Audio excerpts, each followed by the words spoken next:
James Wang is a general partner at Creative Ventures, a deep tech venture firm investing in early stage companies solving critical global scale challenges like rising healthcare costs, labor shortages, and the causes and effects of climate change. They have invested millions of dollars in over 50 companies, including climate tech startup 3E Nano, Onco Precision, which is developing patient micro avatar technology that seeks to improve cancer patient outcomes, and Relectrify, a world leader in advanced cell level battery control solutions, also backed by Toyota. James spearheads Creative Ventures AI investments, leveraging his MS in computer science, specializing in AI ML from Georgia Tech. Previously, he oversaw the launch announcement and branding for Google X's Makani project, was on the core investment team at Bridgewater Associates, and co-founded and managed a nonprofit consulting group specializing in microfinance in the developing world. And before we hop into the podcast, a quick word from our sponsor, Deep Wealth and the Deep Wealth Mastery Program. We have William, a graduate of Deep Wealth Mastery, and he says, I didn't have the time for Deep Wealth Mastery, but I made the time and I'm glad I did. What I learned goes far beyond any other executive program or coach I've ever experienced. Or how about Bruce? Bruce says, before Deep Wealth Mastery, the challenge I had with most business programs, coaches, or books was that they were one-dimensional. Through Deep Wealth Mastery, I'm part of a richer community of other successful business owners. The idea shared forever changed the trajectory of the business, and best of all, the experience was fun. And we'll round things out with Stacy. Stacy said, I wish I had access to the Deep Wealth Mastery before my liquidity event, as it would have been extremely helpful. Deep Wealth Mastery exceeded my expectations in terms of content and quality. And you know what, my Deep Wealth Nation, why they're saying this is because Deep Wealth Mastery, it's the only system based on a 9-figure deal. That was my deal. And as you know, I said no to a 7-figure offer, and I created a system that we now call Deep Wealth Mastery that helped myself and my business partners welcome from a different buyer, a different offer, a 9-figure exit. So if you're interested in growing your profits, preparing for a future liquidity event, if that's 2 years away or 20 years away, and you want to optimize your post-exit life, Deep Wealth Mastery is for you. Please email success@deepwealth.com. Again, that's success, success at deepwealth.com. We'll send you all the information about Deep Wealth Mastery, otherwise known as Scale for Ultimate Sale.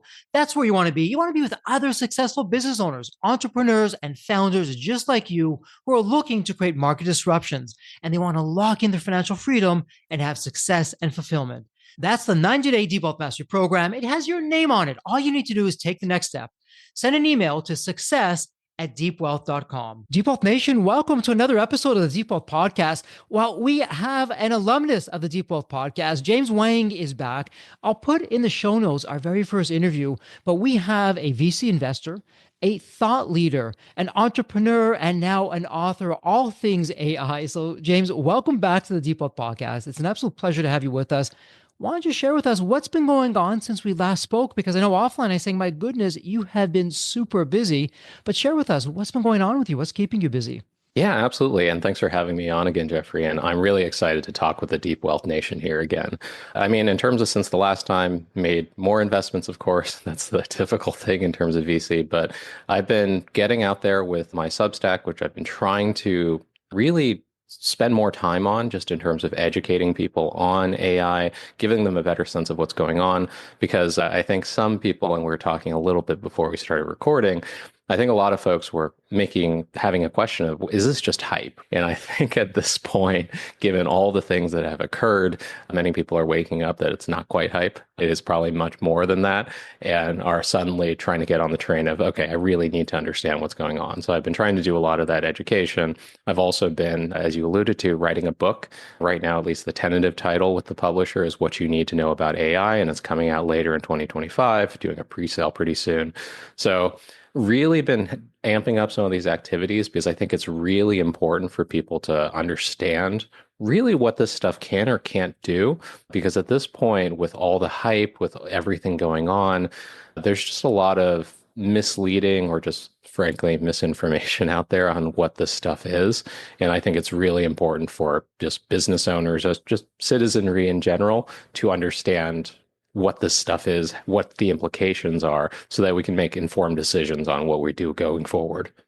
Absolutely. And Deep Wealth Nation, again, this is all in the show notes. Go to weightythoughts.com, WEIGHTY, thoughts.com. And that's the Substack. There you can sign up. You'll get these incredible emails that are sent to you of the articles that are being written, but you can also reach out directly to James that way and have some conversations. What I love with what you're doing, James, is you take the seemingly complex and you make it understandable. And you have all these different perspectives, one as a citizen, of course, but then as a VC investor, as a tech guy, and you've been around some fairly big companies and some successful projects. So you bring all that in. It's a very unique perspective. So as we sit here today, and I know things are changing not by the day, but it seems by the hour. What's been most impressive with you so far with what you've seen with generative AI and where it started from versus where we are now and where it's going? Yeah, and before coming on again, I took a listen to the last just to remind myself what all the predictions are, and I think they've held up pretty well, just in terms of AI becoming more and more of a thing that increases productivity with way fewer people is branching more and more into the physical world as well. I mean, the thing that I've been really excited about is still a lot of the developments in that space, as well as the progression with the way that AI has been going, especially within the reasoning, quote unquote, space. And we can dig into this a little bit more. It's not true reasoning, but the ability for us to actually scale a lot of these different generative AI products or just deep learning products in general has jumped in a significant fashion. And I think the funny thing is, through 2024, which is, when we had last talked, one of the big questions within the media was, is AI scaling over? At least within my world, I kept seeing articles where people were asking this question. And I think by the end of the year in 2024, with all the things that suddenly had come out, I think the question went away quite dramatically, just in terms of, yes, we actually do have a lot of scaling, and some of the scaling is actually very expensive and could change our physical landscape quite a bit, with things like Microsoft trying to reopen 3 Mile Island, with Facebook asking for a 4 gigawatt nuclear power plant in terms of proposals. And just for listeners, the thing that Homer Simpson worked at, that giant facility, that's a 1 gig nuclear power plant, just to put into perspective. So Facebook's looking for a 4 gigawatt one. A lot of these changes are coming up really fast. I think a lot of the things that I was expecting have actually just come to realization much faster than I had predicted too. And it's just coming through the horizon, and we're just seeing more and more of these developments come to pass. It's interesting because here with this technology is potentially an unintended consequence, not necessarily in a negative way. So if you look at us in the US and relative to China, I'd say right now, China, in terms of their power grid, is way further ahead. And if things were to stay the same, I know they're not, but if things were to stay the same, we're going to be at a competitive disadvantage in terms of China having much more efficient, cheaper electricity to fuel all these data centers for AI. Would love some of your thoughts on that, on the implications, and even potentially a new investment opportunity on the horizon here. Yeah, and I've had a lot of fun actually talking with some of my former colleagues at Bridgewater who are much more plugged into the commodity market and everything than I am. But one of the things here is just with AI, one of the things that I think people don't realize is you can't connect it into the existing power grid. You can't connect the data centers into the existing power grids. You could actually for some of the old data centers for, internet companies, because it just didn't make that much of a difference. They don't take as much power as, say, something that you need to run an AI on would. So we are changing the physical landscape quite a bit in terms of trying to figure out where to place these things. But you're absolutely right. China has much more of a strategic imperative in terms of building these things out. And the challenge for the US fundamentally is we just have a lot of trouble building things, period. So being able to build out a lot of these big projects, that's a big question on whether or not we'll actually be able to do it. I mean, in terms of while we're recording this, we actually had the Biden executive order come down not that long ago to try to actually push a lot of these different things, streamline a lot of them, and also impose some kind of strange Again, we can get into the restrictions on it as well. But the attempt is to actually make the US the data center capital of the world, where most of the data centers will be built here. But a big question for us is with what power? Ultimately, it's going to have to be an all of the above kind of thing. And if you're talking about investment opportunities between, uranium mining, between needing a lot more natural gas and gas, between different renewables, we actually need a lot more of all of the above in order to actually satisfy the kind of the demands that we're seeing come through. Yeah, big implications. And not to get into the political scene, we'll look to stay away from that. But it's interesting because one of the criticisms with the US has been there's way too many regulations, far too long. There's no way where we are today we're going to be able to not only catch up, but exceed where China's going.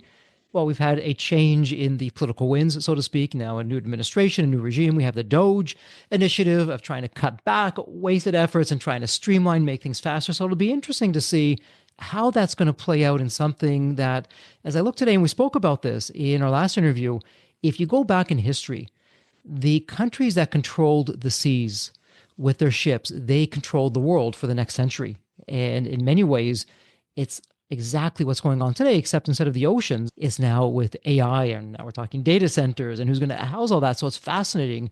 From your VC hat, what are you seeing with that before we go back to the technology for just a moment? But what are you seeing from the VC side in terms of investments and opportunities and the risks and all those other things that go along with that? Yeah, and it's been something we've been looking at for a while, but you can almost look at it from a picks and shovels perspective where, yeah, you could invest in the AI companies directly.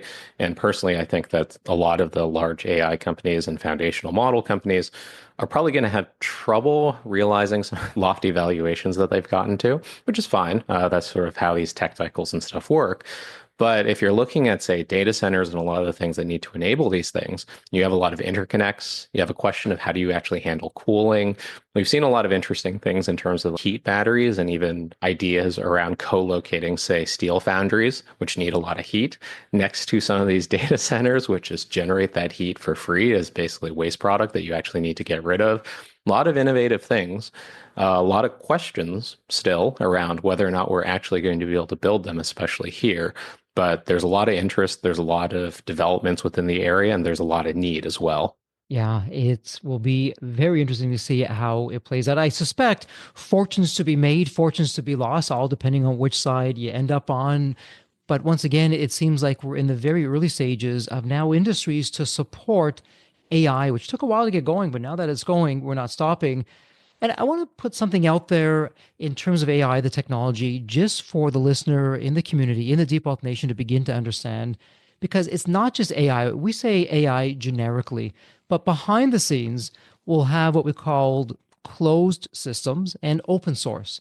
The closed systems being companies that are for profit, whereas the open source, as we know with open source software, it's open to anyone and it's a community of people. So both from the technology side and James also from the investment side, closed versus open source. Right now, it seems that closed has been leading the way in terms of the headlines and what we're seeing. Where do you see that going? Is that going to change? Is it remain the same? And the implications of that? Yeah, so that's actually fascinating. And I had someone ask me this recently where it's why are there open, and maybe to clarify, open weight in terms of some of these LLMs and deep learning companies in particular? Why are there open weight companies in general anyway? If you're just giving away your product, how does that work? It could work in the way that open source traditionally has, and that's a little bit of what Mistral is trying to do and whatnot. Just in terms of context, that's the French company that also publishes their thing, their weights and everything, and basically has support and other paid at hosted platforms and whatnot. But if you look at Meta, if you look at now China, which is catching up in terms of DeepSeek and Alibaba's Qwen, those are all open weight. And part of the reason for why they're doing this is if you have a business that is separate from needing to charge for your AI, right, versus say OpenAI, which desperately needs to get more revenue and to both justify its valuation, but also pay for all of the costs that they're incurring. Because, they recently just raised a multi-billion-dollar round, and they're probably going to run out of it in less than a year. And I can say this, and you could publish this podcast way later, and that could still be true in terms of the next round that they raise. With all of these different things, the closed source models have gotten less and less of a lead versus the open weight models that have caught up. And this is a deliberate business strategy as a whole, because these are companies that have a huge amount of money in terms of, say, Meta or DeepSeek, which does not need to make any money from its platform because basically they also have a hedge fund backing them in China. If you're not the leader, you want to actually try to hold back the leader so that they don't just run away with the prize. So if you think about OpenAI, if they were just left alone to go after this stuff, then they could charge what they want. People would pay it because it actually gives enough productivity to do so. And then they'd be able to build more data centers, they'd be able to do more of these things, and suddenly they get to huge scale and sort of run away with the prize. In reality, it's probably more like Google would do that versus OpenAI, but you basically have that dynamic. And what the open weight models are trying to do, which I think a lot of people are confused about, is they're actually doing this so that crown can't be run away with. So it's burning billions of dollars to ensure that you still have a shot at it. Sure. And so you can tell me, James, Jeffrey, you're on base or off base. We'll use Meta as an example. And actually, their model has been getting better. And again, Jeffrey, you're cynical with what you're about to say. I would say Meta's not doing this from the goodness of their heart. They were way behind when they got into this. OpenAI had a huge lead, and they said, okay, let's try and shore up some of our losses. We're going to throw off some of these billions of dollars of profits that we have. We're going to put it into exactly what you're saying. We're going to make it open, this open weight model for people. And hopefully we'll take some business away from OpenAI, give us some time to catch up. And perhaps at one point we'll have something even better and we can reevaluate our options. And there's implications for that, which I want to get to in just a second. But for the Deep Wealth Nation, can you, hey, Jeffrey, on base, off base with that? I mean, where are we on these open weight? Is that more or less, it's not necessarily from the goodness of their hearts, but they have an ulterior business motive here? Yeah, that's completely right. And I think not much to add on that specific point, but one thing I will add, it does tell you a little bit about whether or not you want to actually be playing within the investment landscape with these kinds of giants who are willing to basically burn away billions of dollars in order to just keep someone else from having as much of a lead. So there's a question in terms of business opportunities. There's a question in terms of what you want to jump into for the entrepreneurs out there. Do you want to make your own foundational model company and try to compete with this?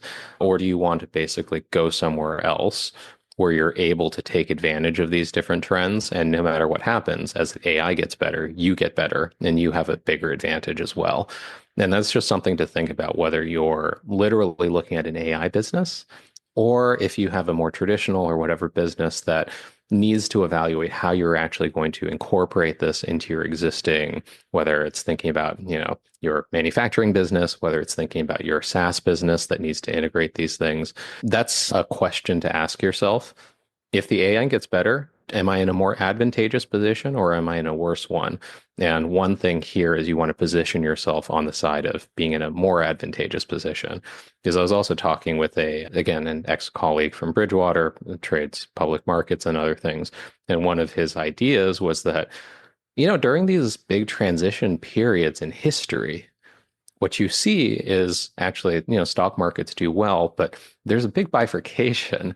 Certain companies do really well, and they basically help make up the boom. And certain companies essentially whittle away their previously huge market caps and potentially even go to zero and become extinct. The indices and averages hide these bifurcations, but it's something that does actually crop up over time. And this is a time where you have a big kind of transition in terms of this. And it's something that you should pay attention to because it doesn't happen all at once. It gradually goes, and then you kind of wake up and suddenly you're in this new paradigm. One example that I give is during the dot-com boom. Google and Amazon existed, before the dot-com bust, but they only really took center stage afterwards.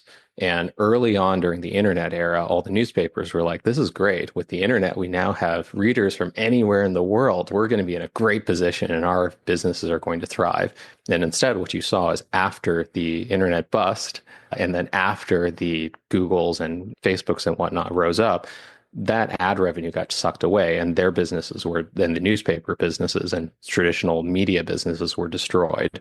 So you're probably going to see a similar kind of shift as new models crop up and as new ways of doing this kind of business start to come to fruition. Yeah, it's interesting. From an investment side of things, I'd imagine that it's now, okay, I could not necessarily bet the farm, but I could invest in a particular company such as OpenAI, or as these new indexes come up, these new ETFs come up, maybe I'm just going to go for the entire industry and perhaps hedge some of the risk that goes with that. So it's interesting to see where that goes.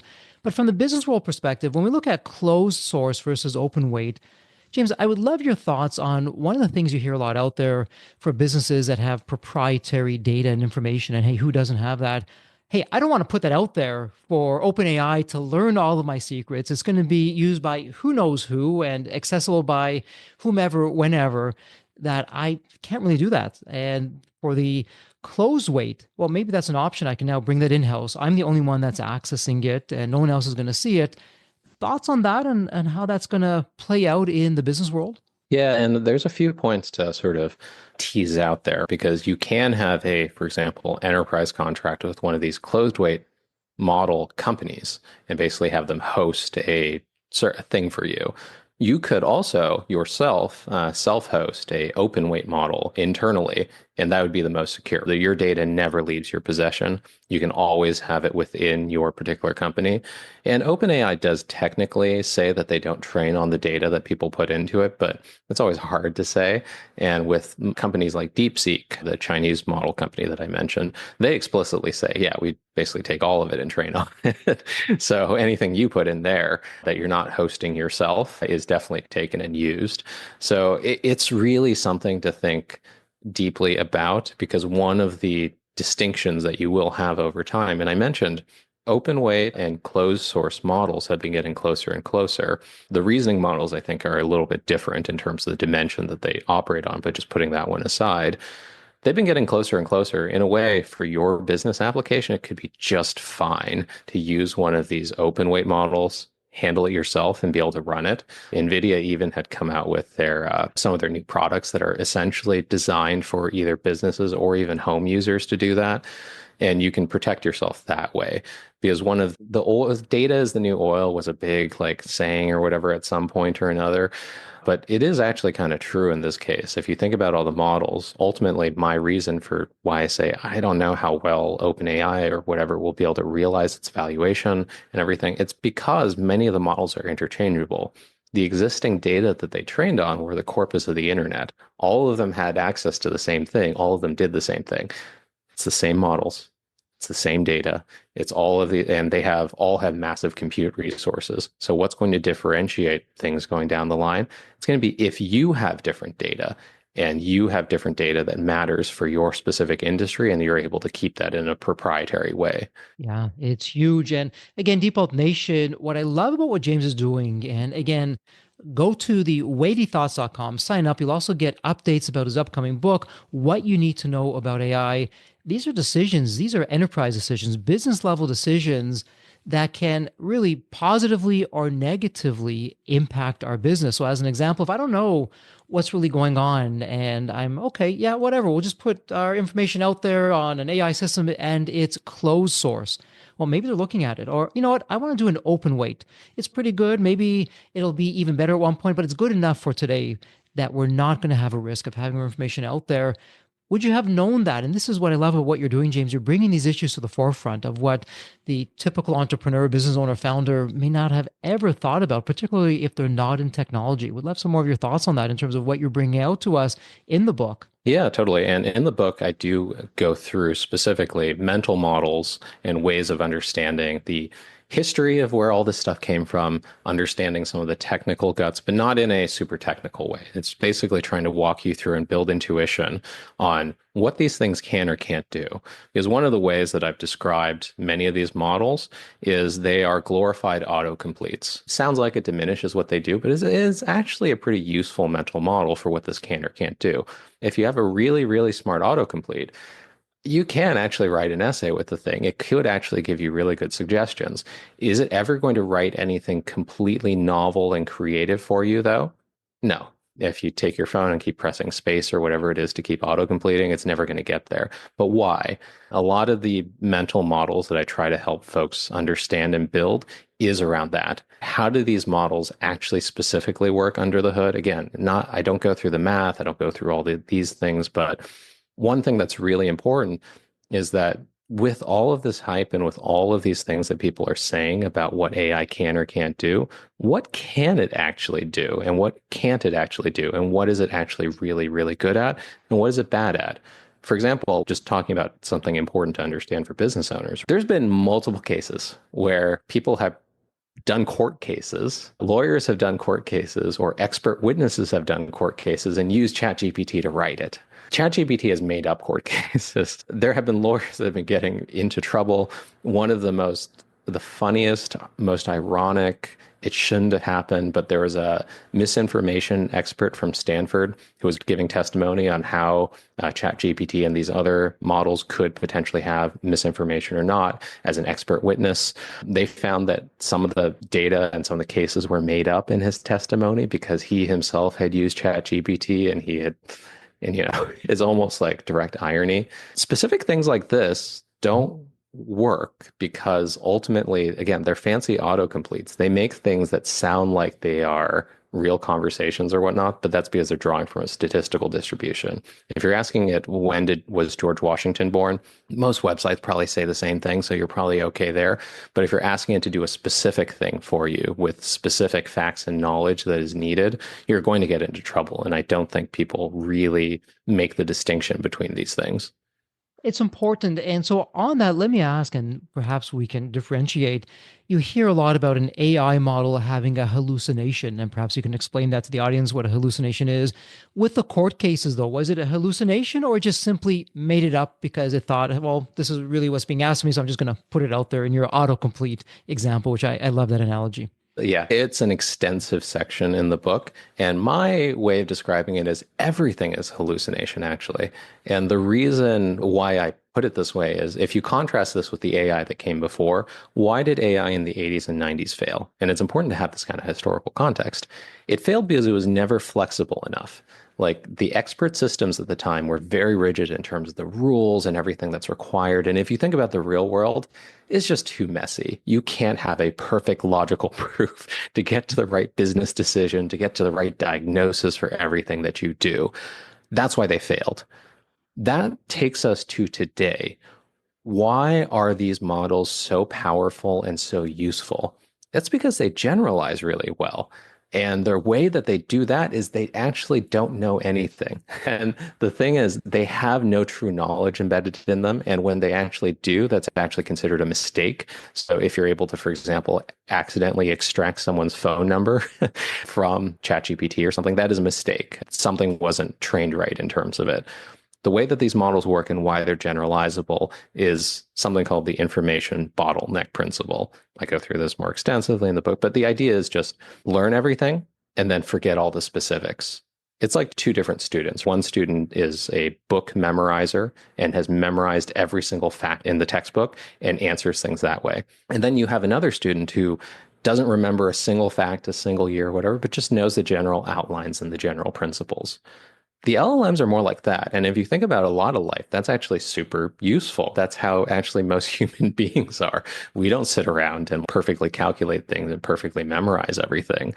But you also have to know the limitations of that particular way of working and what it can, again, what it can or can't do. And one of the things that it cannot do is it never has true knowledge.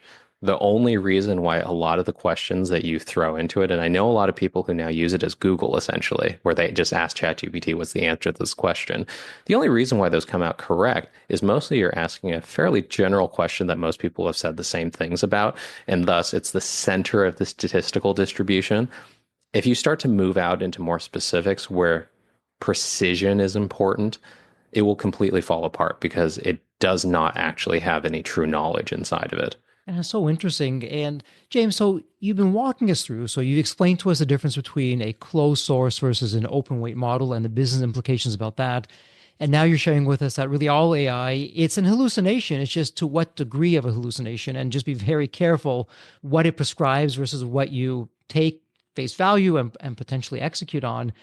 But I want to ask you something because I know what I love with what you shared at Creative Ventures, with what you're doing through technology. You're really going towards a utopian world. How can we leverage investment, put capital into up and coming technologies that can forever change the world in a very positive way? And From an AI perspective, in the early days, when I say early days, I'm talking the past few years, not back when it first came on the scene. In the past few years, you had this very utopian view. Well, AI is not going to replace any human jobs, it's going to simply supplement that. And I would say that narrative has begun to change. So, from where you are, whether it's with your VC hat on at Creative Ventures or as a thought leader and coming out with this book, What You Need to Know About AI, where is that narrative today, and where do you see it heading in terms of the business implications, society implications of how we're living and jobs and economics, all those fun things? Where are we on that? Yeah, totally. And the thing here is it would be nice and easy if I could just say, yeah, AI is going to be great for everyone. It's just going to enhance productivity and there's no jobs that are going away. The fact of the matter is that's not true in terms of every single tech transition, whether it was the industrial revolution or green revolution, certain jobs went away. The thing that I'd argue is a lot of the jobs that are going away in a way, and I'll say this in terms of this audience, I say it in a more sort of polite way or a politique way or whatever in the book. Some of those jobs should probably go away. So what kind of jobs are most vulnerable to this? Well, like say writers are very worried about what these LLMs will do because yeah, it's the literal modality that you operate in. It's work that it's spitting out. Is it going to take away my writing job?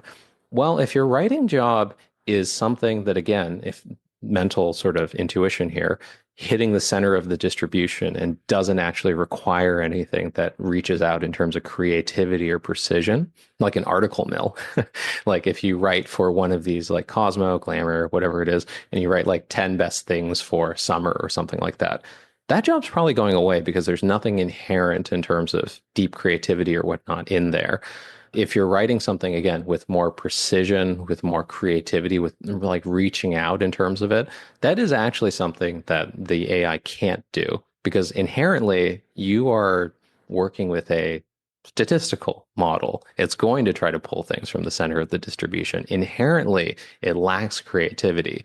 So one of the big arguments I make in the book is if you are worried about your job and everything, what you need to do is actually position yourself where those human characteristics are much more important and can make a far bigger differentiation than something where, again, it was really just rote work that we couldn't automate away because our systems weren't quite smart enough.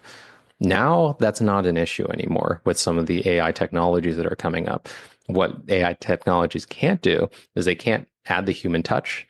They can't be creative and they can't work in those dimensions in such a way that they can actually take a job that like a fiction writer, for example. You can't really write a fiction book. And I know there's been news articles or whatever in terms of people have done this or that.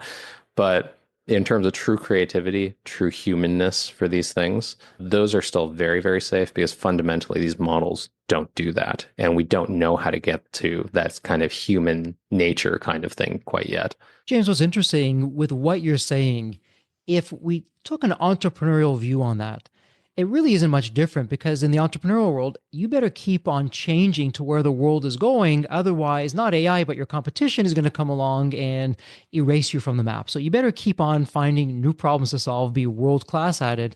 And it really sounds like the same thing here with whatever you're doing, whatever your skill set is, whatever your vocation or career is, make sure you continue to hone your craft, be irreplaceable, be very different and unique, that maybe AI can supplement you, but it's not going to replace you. How am I doing with that? Yeah, that's completely right. And, when I was bringing up that example and everything, part of the reason why I was sort of thinking about how do I place this? Because for certain audiences, I think there are more people who fall into the category of, yeah, some of this work is actually somewhat rote work that I need to do to sort of make a living. I think the Deep Wealth Nation here tends to have fewer of those people and more people who are more entrepreneurial and really trying to go out there on the frontier anyway. So yeah, it's exactly like everything else. I would encourage people to actually just play around because it's so easy with these, especially with the LLMs, to just play around with it and get a sense of what it can or can't do. One of the fun tests that I always like to use is basically anytime a new model comes out, I will take a chapter of a fiction book and basically ask it, write me the next chapter. Do you think it's going to be good? Is it going to be bad? Well, if you think about it from that, again, the perspective of the statistical distribution, it's probably going to be pretty terrible. It's probably going to be the least interesting filler chapter or whatever. And it does tend to be that. And if you push it and push it and push it, eventually it starts to just pull things from thin air and characters that didn't exist and whatever just start falling all over the place. It gives you a real good sense of these models, but it also gives you a good sense of what they can or can't do.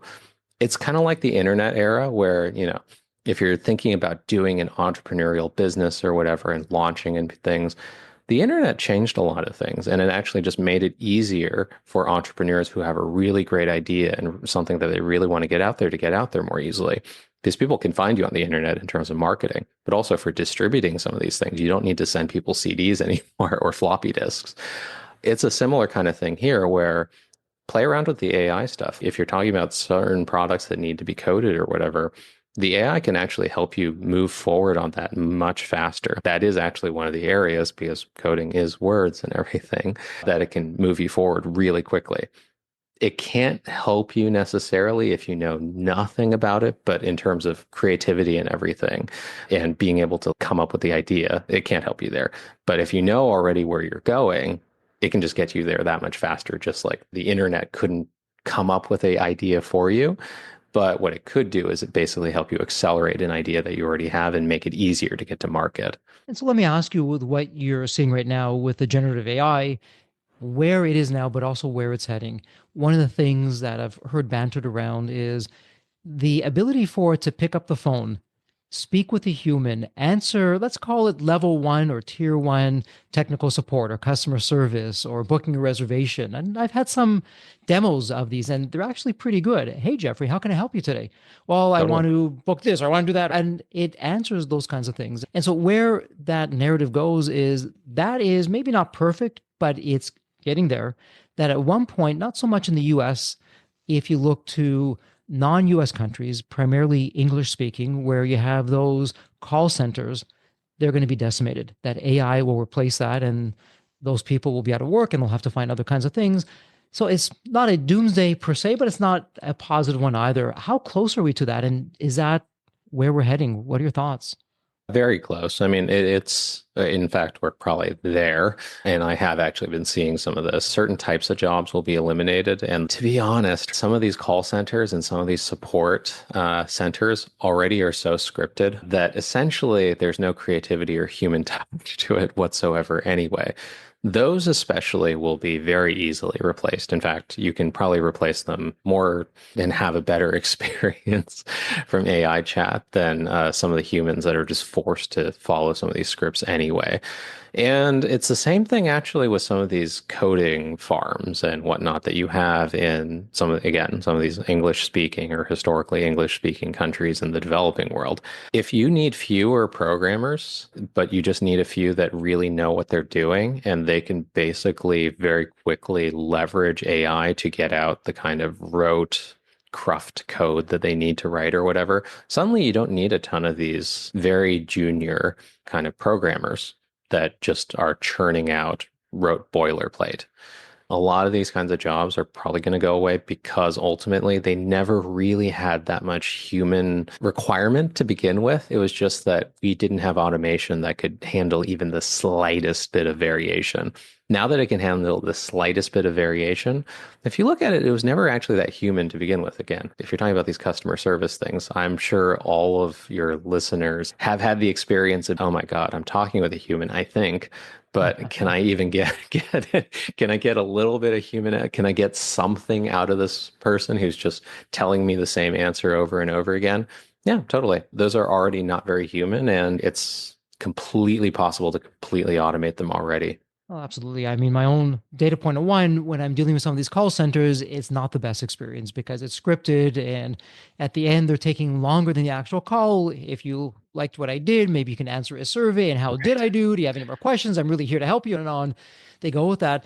But there's implications here because if my business is in call centers, providing call centers, or if my business is, well, I'm using a lot of call centers, what does this mean? I'm going to be hiring people, or am I now going to be going the AI route? There's implications here. And I really need to know as an entrepreneur, well, what does that mean for me? And how do I not become a victim, but I become a victor? And Right. That's one specific example. But if we zoom out for just a moment, James, are there specific strategies that we can deploy or maybe even best practices as it continues to change with AI? How do I move along with it where I'm not going to be brilliant like you on the AI side and understand all the technicalities of it, but I have these best practices or these strategies that keep me in the know and for the most part will keep me out of trouble and in the right area? How would you address something like that? Yeah, and I think the real thing here is there's both a lot of opportunity, but a lot of potential pitfalls. I actually talked with a few instances of people who did sort of jump the gun and basically go, oh, this is great. AI means that I can replace all my employees. They did it. And suddenly it's, oops, there were certain things and functions and some of the creativity, some of the human judgment or whatever that it doesn't replace at all. That suddenly they encountered, oops, I need to hire a bunch of different people back because I didn't actually understand how it works. So the thing that I'd say is, again, similar to the internet and everything, you don't need to know the pipes and how a request works. The famous Google interview, technical interview that I went through as well was tell me the life of a request. And you go through all the technicalities of HTTP. How does this work? And where does this go? And how do these things work? You don't need to know any of that to use the internet. You don't need to know any of that to make a business on the internet. You don't need to know anything about loss functions, regularization, or any of these words that are coming out of my mouth right now in terms of AI.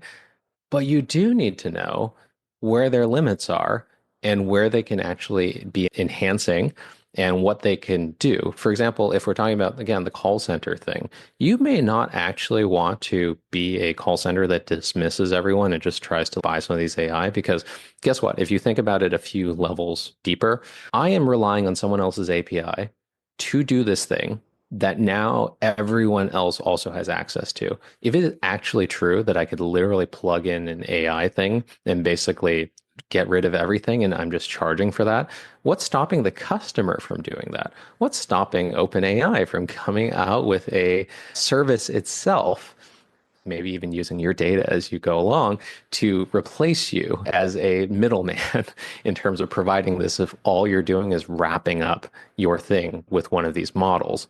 It's something to think about where your value add is and how you actually enhance things. Just to give the call center example, we're talking about bad call center examples, but I also had ones that are shockingly good. It's, the person is empathetic. They are able to actually help you work through things, whatever. Imagine that with the couple of people within your, say, 300-person call centers, the 10 people who are best at that. But suddenly you just give them essentially the ability to handle hundreds of conversations at once.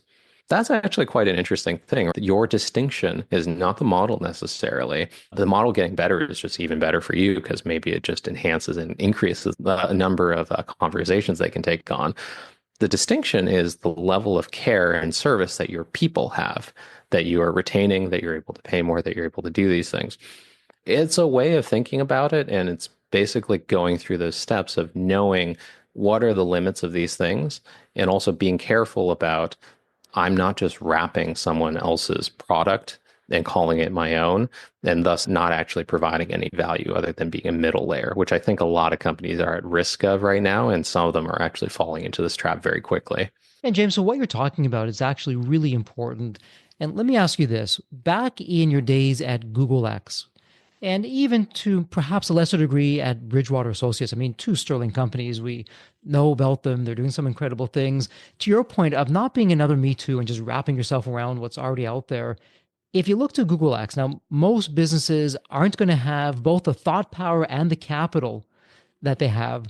But if you zoom out for just a moment at Google X as an example, how do they approach this whole AI area of, okay, we're going to be a creator, we're going to do something really unique here that the world needs, but they just don't know it yet? How can we take from a multi-gazillion dollar entity like that and replicate, parody that thinking process on a much smaller scale, but in our own way for our own business, our own companies to really make a difference out there? Any thoughts on that? Yeah, totally. I mean, there's parts that you definitely can't replicate in the sense of, yeah, like tons and tons of money being thrown off by a separate business that has nothing to do with it, right? And just tons of free cash flow. But one of the mindsets that you can take, though, right? And one of the things that actually has been pretty critical for some of these players that have advanced the most. So in terms of specifically some of the Google DeepMind or OpenAI or some of these other labs, it's an experimental mentality. A lot of people look at the ability to throw a lot of money at something or throw a lot of compute at something or build up a lot of these different things as really the key to doing whatever it is. But if you actually talk to the people pushing the boundaries of these models, of AI, of all these different things, it's actually the ability to experiment quickly. That's the true thing that makes a difference. The fact that you have a lot of money and the fact that you have a lot of compute just means that you can do experiments more easily.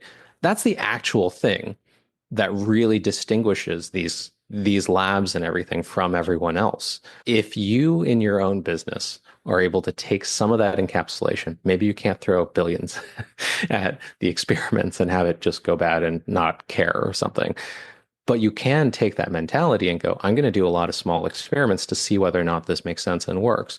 It's keeping that kind of curious mind yourself and being willing to jump into these different things. Play with the LLM stuff yourself. Maybe a pilot with some customers, like try this out in this way or whatever, and see if it actually enhances the experience and makes it better. Be curious and willing to learn about and move forward with some of these things, which again, I think are a lot of the principles that you've emphasized before, Jeffrey, in a lot of your different podcasts and in a lot of your different frameworks, is the kind of thing that ultimately I think you can take away from these huge organizations of what makes them so successful. And so, James, not to confuse simple with simplicity, because you've taken what could be entertained as a very complex question and you really distilled it down to the essence. And what I'm hearing you say, and you can share with me if I'm on base or off base with this, time, resources, money aside, have a mindset, have a culture of let's do experiments. Let's be curious.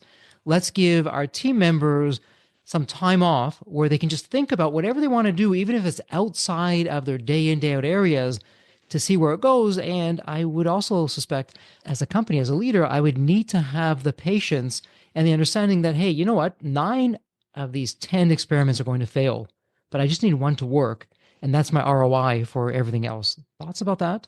Yeah, completely right. And different companies will have different models of how to do this. I mean, a great book that had recently come out is The NVIDIA Way, which talks about NVIDIA and its unique culture, which looks a little bit more like Apple. And just all these experiments are actually just proposed to Jensen Huang, the CEO, and he kind of makes the top-down decision where to go.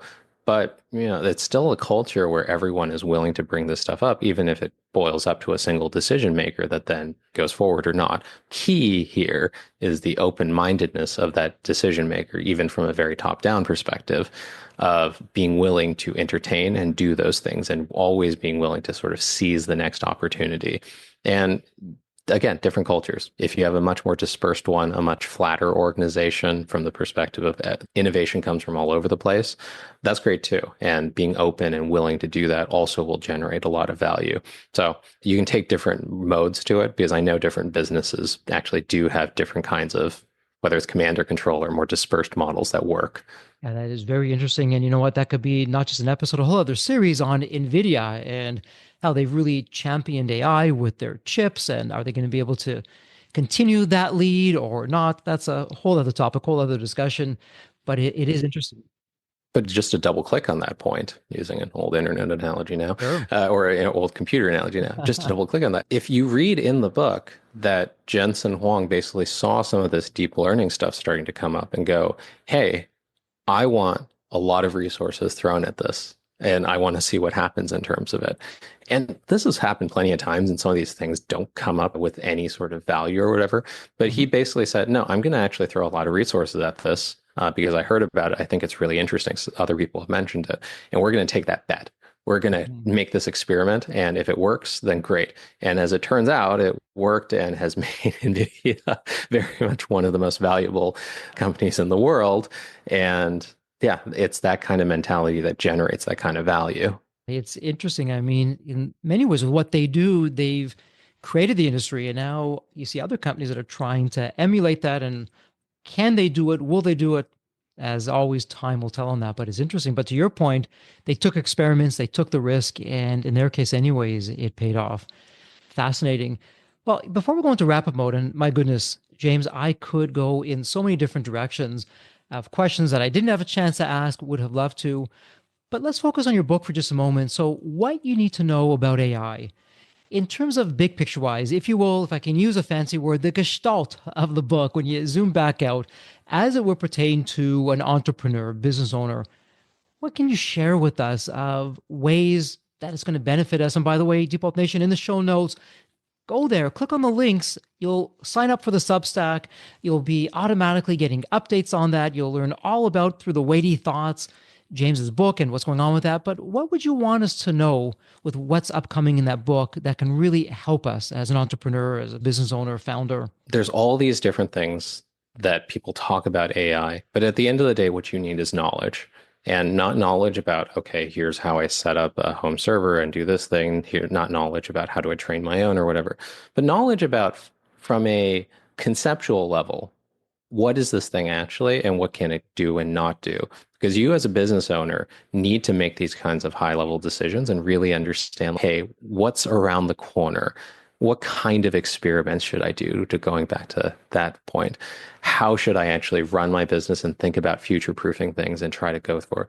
You can't do any of that if all you have is headline information about AI that talks about how hyped it is, like how much it can do these things, like either doomerism in terms of it's terrible or just boosterism in terms of how it can do everything. What you actually need to know is from a fundamental perspective, in my intuition, how does it actually work? And the thing is, that's a pretty involved question because, again, AI is a really deep topic in terms of, which is why it takes a book and not just like, unfortunately, a simple 2,000 or 2,500 word post or something. But you need to know the context of it, the history of it, specifically how it's working right now, where people have deployed it, and successful examples, and also what some of the things that are coming on the horizon that might change some of the outline of what this is. But the idea is you're still able to take this book and still have this kind of intuition 3 years from now and still have it be useful, even though AI would have changed a huge amount since then, because the fundamentals and foundation of how it works have not changed pretty much forever in terms of like the way that deep learning fundamentally is structured. But if you have the intuition, you'll have the power to make these better informed decisions going forward. And so, James, what I'm hearing you say, and it's incredibly important, you're getting beyond the geeky, techie things that we don't really need to know. So, as an example, myself included, I go into a car, I push the button. I don't know how the engine works. I just know I push a button, the car turns on, and I drive it. And you're saying, well, if you know the best practices, if you know how to approach it, if you can get beyond the shiny new object syndrome, and big picture wise, you know what to think, what to do, what not to do, you'll be successful. And so as I think about that, imagine if we had essentially what you have is an AI playbook, is what you're coming out with for the entrepreneur, for the business person. Imagine go back now to the late 1990s. And there's a playbook all about this new thing called the World Wide Web, what we now call the internet and e-commerce and everything else. Imagine how powerful that would have been back in the day. Okay, I don't understand exactly what's all going on, but I know how to approach it and how I'm going to position my business. I mean, wow, talk about empires being built from knowing both what to do and what not to do. And so again, you can tell me if I'm on base or off base with what you're doing, what you've compiled, what you've simplified for us without taking away the essence of it in what you need to know about AI is how, as a citizen, but also as an entrepreneur and as a person, I should be looking at AI both today, but also down the road with a systematic approach that transcends the changes in the technology, that I'll be okay with that because I'll know how to approach this and how to think about that. How am I doing with that? Completely right. And extremely well put. And yeah, with that internet analogy, again, not going to talk to you about how all the pipes work or whatever and how all the requests work. What is important, for example, is that suddenly distribution is extremely cheap. Startup costs are extremely cheap in terms of it, and there's zero marginal cost once you actually get up to a very high level of distribution to people. And there's fundamentally trends that happen with that basically there's aggregators, there's other things that crop up, but that's the kind of framework that I'm trying to give. And yeah, sure, I'll talk a little bit, again, going back to the analogy of the internet, of similar sort of things. It's okay, here's how some of these things work, but on a high level, just so that you can get the intuition around this is specifically what the implications are for me, my business, and my life. Love what you're saying with that. And again, Deep Wealth Nation, when you go to the show notes, click on the links, but specifically weightythoughts.com. And also in the show notes, James has given us an early access link to his book, What You Need to Know About AI. Arm yourself with the knowledge to thrive in the age of AI. So click on the show notes, go to the link. It's a bit.ly link, and there you get early access to the book so you can get ahead of the curve with the strategies and the insights that James has been sharing from your VC hat, from your business, from your entrepreneurial side of things, from just being out there and in the right circles with the right people. You're bringing this to us. And I know when I'm reading your weighty thoughts, I absolutely love what you're doing. You got to keep that up. And James, let me ask you this. We're going to go into wrap up mode. There are so many questions that I didn't ask. Is there one particular question or topic that you want to put out there that we haven't covered yet? Yeah, there's also so many different specific points that I can think of that might be important or not. I'll just go back again to the fundamental of you have to have a good mental model at the end of the day of what this thing does, because it's going to touch every aspect of our lives. So in terms of if we're going through a lot of thinking about how should I actually handle this, how should I, whatever it is, it's really understanding that it's also beyond LLMs. We're going to actually move in certain cases, very quickly beyond just literally these chatbots or whatever. They're going to start being agents in terms of being able to affect things like you're talking about customer service and whatnot. We're not that far from having AI just book your flights and hotel and everything for you and just giving it the tools and the credit card to actually go do that. All of these different trends and everything else that are going to come along are going to happen at lightning speed. But what you need to really understand is the foundation of, well, okay, I get how this technology works. I get its constraints, and I actually get its weaknesses too. This is how I prepare for the world. And that's really what you should really focus on as a business owner, not follow every single twist and turn of what OpenAI is doing, their drama with Elon Musk, or they've come out with this new shiny model or this thing or whatever. The things that are more fundamental are what you really need to zone in on. It's interesting. And again, we can go down so many rabbit holes. I would imagine, though, that the world as we know it, looking back, it's going to change dramatically very quickly. So as an example, what we now call a smartphone, down the road, it'll be a dumb phone. There'll be some device that hasn't even been invented yet. But to your point, we'll talk to some kind of device. I don't know what that's going to be or how that's going to look or what that's going to be. Okay, I want to fly from San Francisco to New York. Here's my budget. Here's my timelines. Find me the best ticket. Boom, you're done. You're not going on your phone. You're not going on a computer. You're not going in a web browser. It's just doing it for you. And to your point, okay, Jeffrey, this is done. Here's the information and it's leaving at this time. I've sent it to whatever email or text or whatever the case may be at that time. Well, how do you handle that as a person? How do you handle that as a business? What does that mean for us to be able to change that? What gives me comfort is with what you're sharing, what you're bringing out there, and what you need to know about AI and your book and your thoughts with that is, okay, well, hey, you don't have to jump on the bandwagon and have it be the wrong bandwagon. Here's how to think about this. Here's how to analyze it. Here's how to make sense of something that's right for you or maybe not right for you. And a lot to be said for that. So again, thank you so much for sharing that and for doing what you're doing and really making a difference out there. So James, in the wrap up mode, it's going to be a little bit of a repeat for you. It is a tradition though, and there's a lot to be said about tradition. And here on the Deep Wealth Podcast, it's my privilege and honor to ask the same question to every guest. So this will be version 2 or round 2 for you. Let me remind you, it's a fun question. When you think of the movie Back to the Future, which is actually interesting. We've been talking a lot about Back to the Future today in different ways. But when you think of the movie Back to the Future, you have that magical DeLorean car, which will take you to any point in time. So James, it's tomorrow morning. This is the fun part. You look outside your window. Not only is the DeLorean car there, it's curbside. The door is open, is waiting for you to hop on in, what you do. And you're now going to go to any point in time. James, as a young child, a teenager, whatever point in time it would be, what would you tell your younger self in terms of life lessons, life wisdom? Hey, James, do this, but don't do that. What would that sound like? I gave the answer last time that essentially I wouldn't change anything because, again, it's the struggles, it's all the different experiences that you go through that make you who you are ultimately. One of the things I have actually told a lot of young folks who come up for in terms of mentorship, I also guest lecture sometimes at Berkeley in terms of entrepreneurship there and things like that, is I try to tell them that ultimately it's you go out there and you basically find your opportunities, go do things, even if it sits outside of the norm, not just follow your passions, but go out there and really put your effort into trying hard into going after some of these things and don't be afraid to fail because even those failures will take you somewhere great. I always try to tell people, but to be completely honest, I'm pretty sure if I rewinded back, it probably wouldn't change things in terms of reassuring young people that that's the case. I think usually people still have to, fall, skin their knee and everything before they actually realize that later in life. So, I'd probably tell myself that thinking about it. And also pretty sure I wouldn't completely take that until too late, I guess, in terms of finally getting here and really understanding that lesson by hard experience. Well, it's great advice of, hey, try hard, go after your dreams, and don't be afraid to fail. And to your point, hey, you're going to scrape your knee. It's going to be painful sometimes, but big picture wise, it's making you better. And it's, you know what, when we look to social media or even the movies, they make it look so easy. And as Yep. we know, well, sometimes it can be. A lot of times it actually takes a different path. And what you're saying really rings true to that. If you can just show up, stick with it long enough, and keep on trying, pick yourself up, go back out there, that's what can make all the difference.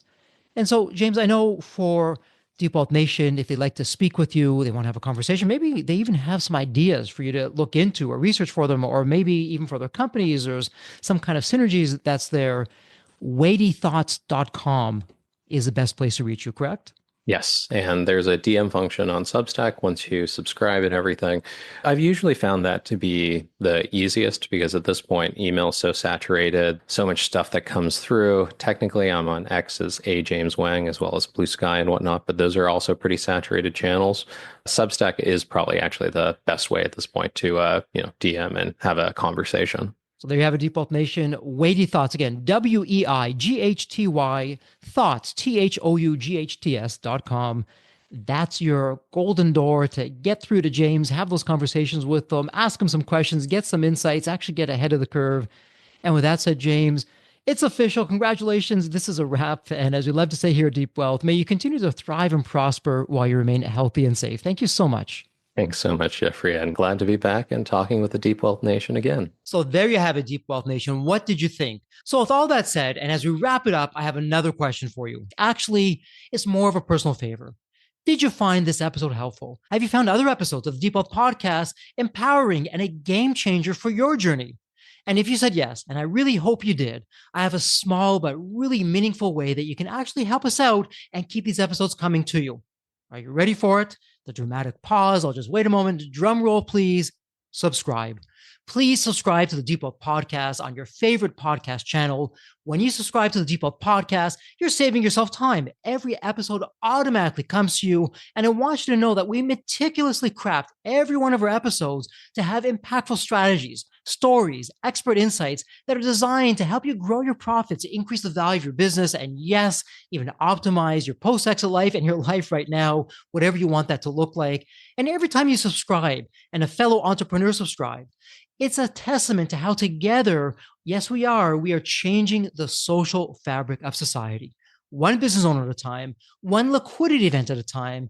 So don't let the momentum stop here. Subscribe now on your favorite podcast channel. You'll never miss an episode. You'll be the first to hear from the top industry leaders, the innovators, the disruptors that are really changing and shaping the business world. And maybe you're commuting, maybe you're at the gym, maybe you're taking a well-deserved break that we spoke all about on this episode. The Deep Wealth Podcast, it's your reliable source for the next big idea that could literally revolutionize your business. So once again, please hit that subscribe button, stay connected, inspired, and ahead of the curve. And again, your next big breakthrough moment, it might just be one episode away. Maybe it was even this episode.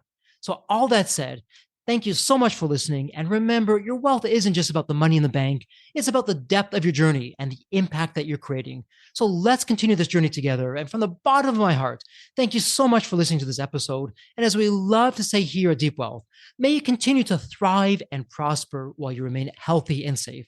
Thank you so much. God bless.